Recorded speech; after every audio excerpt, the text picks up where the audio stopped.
For this step-by-step Easter egg guide, we're assuming that you have already turned on all of the reactors and turned on the power, gone back to the village and set up the Pack-a-Punch machine, and grabbed the RAI K84 Wonder Weapon either from the trials, from the box, or built it yourself.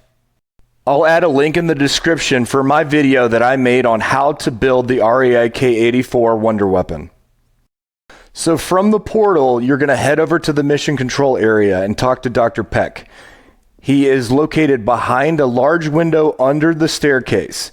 He's actually going to send you back to the village to talk to Ravenoff, and Ravenoff is going to give you an ID badge. The ID badge is used to open up 3 lockers. The first locker is across the courtyard in the equipment storage area. The second locker is in engineering on the ground floor. For the third and final locker, you'll go into the colonel's office in the military command control room. You'll see the locker next to his desk. From there, you'll head to the field hospital. You'll use the agent delivery system machine next to the small computer to mix the chemicals you've collected. After you kill the enemies that have spawned, you'll be able to take the machine with you. You'll walk over to the AC unit on top of the OPC area. You'll know you're in the right place when you're given the option to attach the agent delivery system. From there, you'll go back to Dr. Peck and interact with him, and he'll have an entire sequence where he talks about how much he loves dancing as the truth serum takes hold. From there, you go to the data center and interact with a machine against the wall that has a screen with a brain on it. Eventually, Peck will talk, and you'll be given the option to unlock the memory transference station. This offers the access to 4 essence traps. These traps are really similar to Pokeballs from Pokemon or the traps from Ghostbusters. Your goal with the essence traps is to trap 3 mimic zombies at specific locations, lower their health, and trap them inside. The mimic zombies you're looking for spawn in 3 different locations. 1 is in Peck's quarters in the village, 2 is around the barracks area, and 3 is around the military command center. Each time you successfully trap a mimic zombie, you have to run back to the memory transference station and deposit the essence trap. The mimic zombies you're looking for will only spawn in one of these 3 locations once per round. So once you've found a mimic zombie that corresponds to that specific area, you can cross that off your list and focus on the other areas.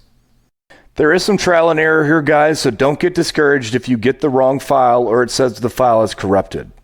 After you've found the 3 correct mimics, a floppy disk will appear out of the memory machine. Grab it and head over to the OPC into the planning offices and put it into the quantum mainframe. Go back to the OPC and you'll see that a new portal is opened. Once you see it, talk to Peck. You'll be given a code that opens the locker next to him. When you open it, the ether meter will drop onto the floor. From there, go to the hut directly behind Mission Control and Scorched Defense and grab the shovel. The next step is to find 3 ether containers on the map. The first container is found in the jungle defense area. After you dig it up, a lockdown period will start and you'll have to fight through several waves of enemies, and once you've killed them all, you'll be able to pick up the container. The next container is in the corner of the open lot next to the OPC.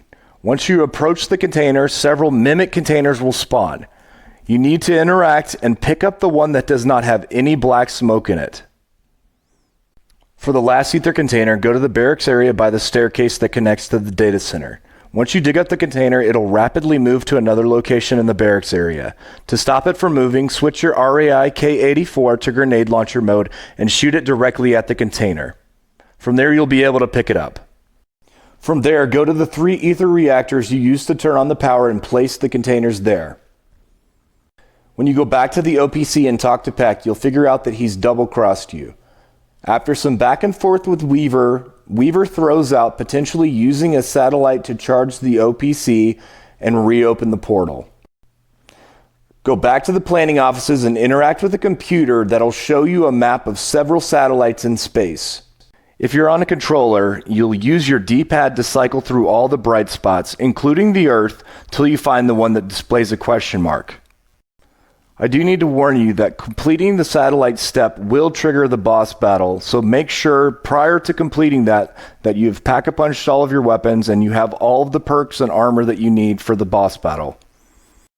Go back to the OPC and interact with the terminal on the right, and this will trigger a cutscene where Samantha emerges from the dark ether.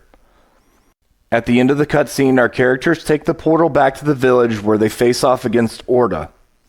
The strategy for this showdown isn't really complicated. Make sure you kill all of the minor enemies around him, then focus your fire on his head and mouth area. As long as you stay mobile and don't get trapped, the fight should be over pretty quickly. This triggers several more cutscenes where we learn about the fate of our characters. Make sure you leave a like if you thought this Easter egg guide was helpful, and subscribe for future zombie content.